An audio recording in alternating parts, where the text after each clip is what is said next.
Hello guys, welcome back to this series where we are discussing a GE paper from Delhi University's Political Science Department. This is called the Introduction to Indian Constitution. In this video, we'll be discussing the second unit of the paper, Basic Features of the Indian Constitution. This is one of the most easiest units in this paper, so if you prepare this well, you can easily increase your overall marks. Starting with our first feature, it is the longest written constitution. India has the longest written constitution in the whole world. Originally, the constitution had a preamble, 395 articles divided into 22 parts and 8 schedules. Currently, there are 448 articles. No other constitution in the world has that many articles.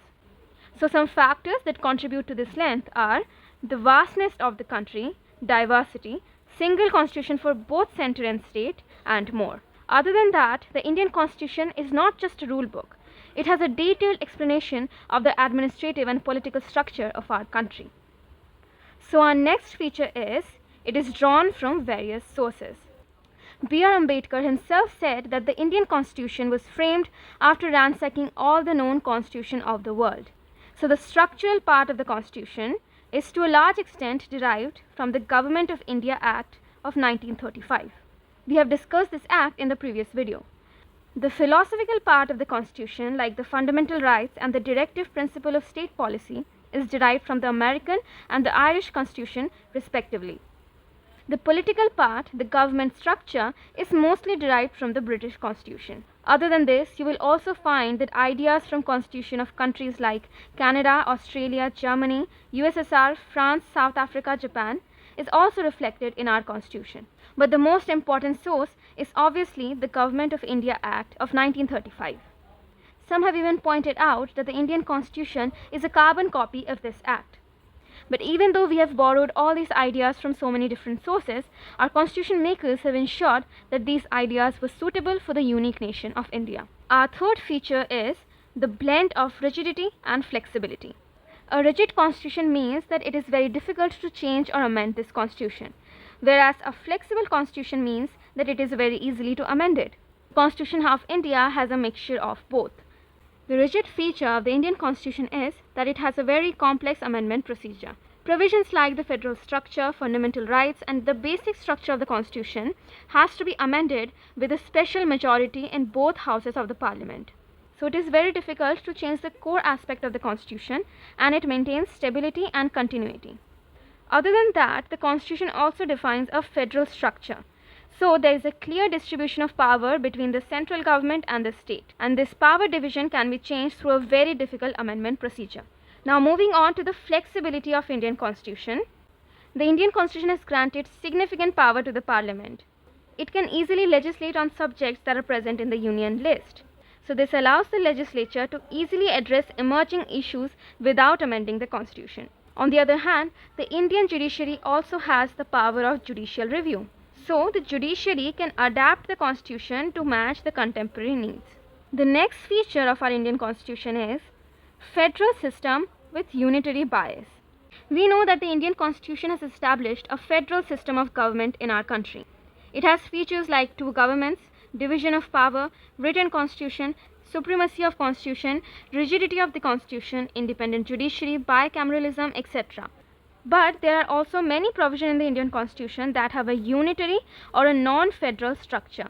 These are a strong central, single constitution, single citizenship, flexibility of the constitution, integrated judiciary, appointment of state governor by the center, all India services, emergency provision, and so on.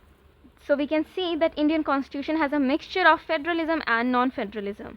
That's why it has been called federal in form but unitary in spirit. It is also known as quasi-federal or semi-federal.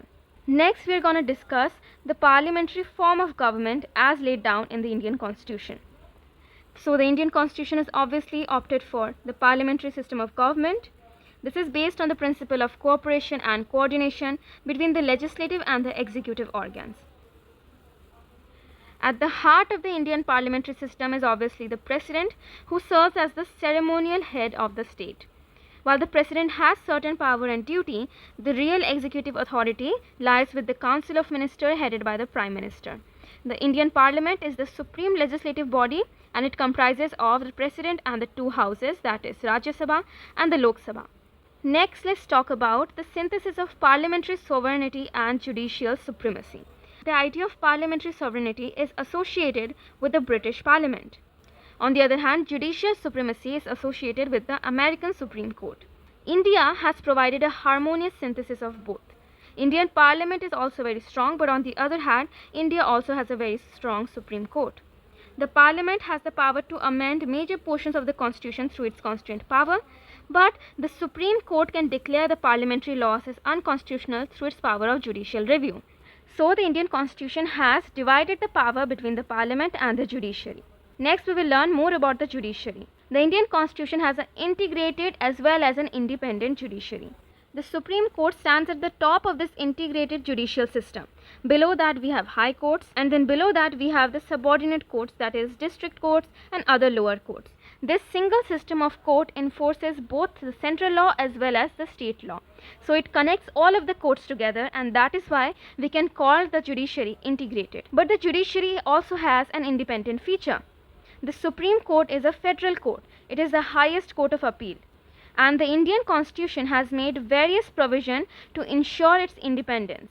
These are features like security of tenure of the judges, fixed service condition for the judges, all the expenses of Supreme Court are charges on the consolidated funds of India, prohibition on the discussion of conduct of the judges, ban on practice after retirement, power to punish for its contempt vested in the Supreme Court, separation of judiciary from executive, and so on. So again, Indian Constitution has balanced integration and independence of the judiciary. Next, we have the fundamental rights. The fundamental rights are discussed in the part 3 of Indian Constitution, and we have 6 fundamental rights. These are right to equality, right to freedom, right against exploitation, right to freedom of religion, cultural and educational right, and right to constitutional remedies. The fundamental rights are there to promote the idea of democracy. They operate as a limitation on the tyranny of the government. If a person feels like their fundamental right is being violated, they can directly go to the Supreme Court for the restoration of their right. So the fundamental right ensures that the government does not abuse their power. Next, we have the directive principles of state policy. The directive principle of state policy can be found in part 4 of the Indian Constitution. Their aim is to promote the ideals of social and economic democracy. They seek to establish a welfare state. These are basically guidelines that can help the government to achieve a more developed state. But unlike the fundamental rights, they are not enforceable by the court. So the court cannot force the government to impose these guidelines. But the Constitution imposes a moral obligation on the government, and it is the government's duty to apply these principles in their function. Next, we have the fundamental duties. The original Constitution did not provide the fundamental duties. This was added during 1975 by the 42nd Constitutional Amendment Act. The Part 4A of the Indian Constitution specifies 11 fundamental duties. These are to respect the Constitution, national flag and national anthem, to protect the sovereignty, unity and integrity of the country, to promote the spirit of common brotherhood amongst all people, to preserve the rich heritage of our composite culture, and so on. The fundamental duties are basically a reminder to all of the citizens that while they are enjoying their rights, they also have to be conscious of their duties they owe to their country, their society and to their fellow citizens. But just like the directive principle, these duties are also non-justiciable in nature. These are basically moral guidelines that the Constitution has imposed on us citizens. Next, we have the secular feature of Indian Constitution. In the preamble of the Indian Constitution, we can find the term secular. This was added during the 42nd Amendment. This basically means that the Constitution does not uphold any particular religion as the official religion of India. So the state cannot discriminate against any citizen on the ground of religion. It is our fundamental right to follow any religion we want, and we can practice it freely. The Western concept of secularism means that there is a complete separation between the religion and the state. This has been described as a negative concept of secularism, and it is inapplicable when it comes to India, because India is filled with diverse religion and culture. Hence, the Indian Constitution has a positive concept of secularism, and that is giving equal respect to all religion and protecting all religions equally. Next we have the concept of universal adult franchising.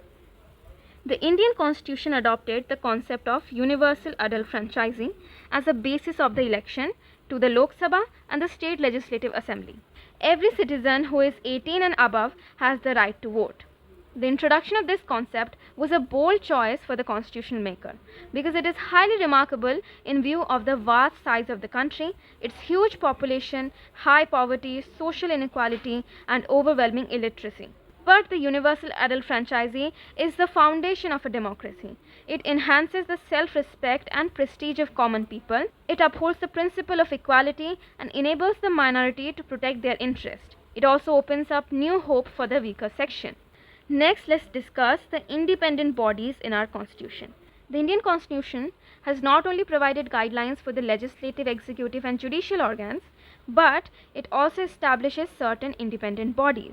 Some of these are the Election Commission, which ensures free and fair elections, the Comptroller and Auditor General of India, who audits the account of the central and state government. He acts as the guardian of the public purse. Then there is Union Public Service Commission, who conducts the examination for recruitment of civil servants. Then there is State Public Service Commission and more. The Constitution ensures that these bodies are independent. This is again to prevent the government from abusing its power. Next we have the emergency provisions in the Indian Constitution. Indian Constitution has elaborate emergency provision to enable the President to meet any extraordinary situation. The reason behind this is to safeguard the sovereignty, unity, integrity and security of the country. There has been 3 types of emergency provided in the Constitution. This is the national emergency in Article 352. This is on the ground of war or external aggression or armed rebellion.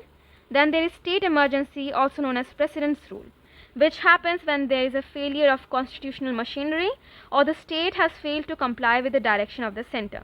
This is provided in Articles 356 and 365. Then there is the financial emergency on the ground of threat to financial stability. During an emergency, the central government becomes all-powerful and the states go into total control of the center. It converts the federal structure into a unitary one without the amendment of the Constitution. That is all for the features of Indian Constitution. Stay tuned for more and let us know your queries in the comment section.